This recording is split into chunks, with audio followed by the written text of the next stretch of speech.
পৰীক্ষাত নকল কৰা সহজ উপায় পৰীক্ষাত নকল কৰা জাদুকৰী কৌশল পৰীক্ষাত কেনেকৈ নকল কৰিলে কোনো শিক্ষকে ধৰিব নোৱাৰে মৰমৰ ছাত্ৰ-ছাত্ৰীসকল পৰীক্ষাত নকল কৰা এনেকুৱা এটা পদ্ধতিৰ বিষয়ে ক'বলৈ গৈ আছো যিটো পদ্ধতি যদি তোমালোকে ফলো কৰা পৰীক্ষা হলত তোমালোকক কোনো শিক্ষকে ধৰিব নোৱাৰে আৰু তোমালোকে পৰীক্ষাত ফুল মাৰ্ক পাবা মৰমৰ ছাত্ৰ-ছাত্ৰীসকল তোমালোকে যদি পৰীক্ষাত নকল কৰিব বিচৰা সম্পূৰ্ণ ভিডিওটো চাবা আৰু এই ভিডিওটো তোমালোকৰ বন্ধুবৰ্গৰ লগত শ্বেয়াৰ কৰি দিবা আৰু সম্পূৰ্ণ ভিডিওটো নোচোৱাকৈ কোনেও কমেন্ট নকৰিবা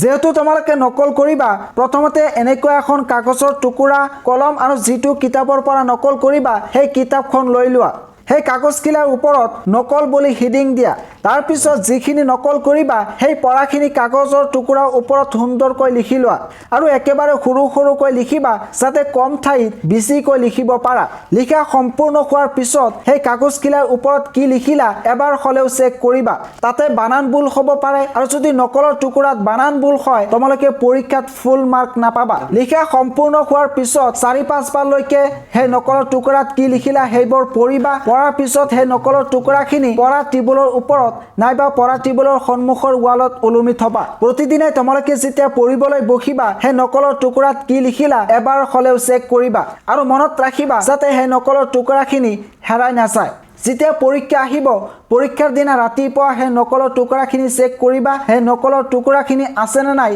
হেতু তোমালোকে চেক কৰিবা লগতে সেই নকলৰ টুকুৰাত কি লিখা আছে তোমালোকে এবাৰ হলেও পঢ়িবা পৰীক্ষাৰ সময়ত সেই নকলৰ টুকুৰাখিনি পঢ়া টেবুলৰ ওপৰত থৈ তোমালোকে পৰীক্ষা দিবলৈ যাবা পৰীক্ষা যদি সেই নকলৰ পৰা কমন পৰে তোমালোকে মুখস্থ লিখিব পাৰিবা কাৰণটো হৈছে তোমালোকে যেতিয়া নকল লিখি আছিলা তেতিয়া তোমালোকে 3-4 বাৰ পঢ়িছিলা তাৰ পিছত প্ৰতিদিনে তোমালোকে সেই নকলত কি লিখা আছে সেইবোৰ পঢ়িছিলা তাৰ পিছত সেই নকল আছে নে নাই সেইবোৰ চেক কৰিছিলা ইয়াৰ ফলত তোমালোকৰ সেই পঢ়াখিনি নিশ্চয় মুখস্থ হৈছে আৰু পৰীক্ষাত তোমালোকে মুখস্থ লিখিব পাৰিবা এনেকৈ তোমালোকে যদি নকল কৰা পৰীক্ষা তোমালোকক কোনো শিক্ষকে ধৰিব নোৱাৰে আৰু পৰীক্ষা তোমালোকে ফুল মাৰ্ক পাবা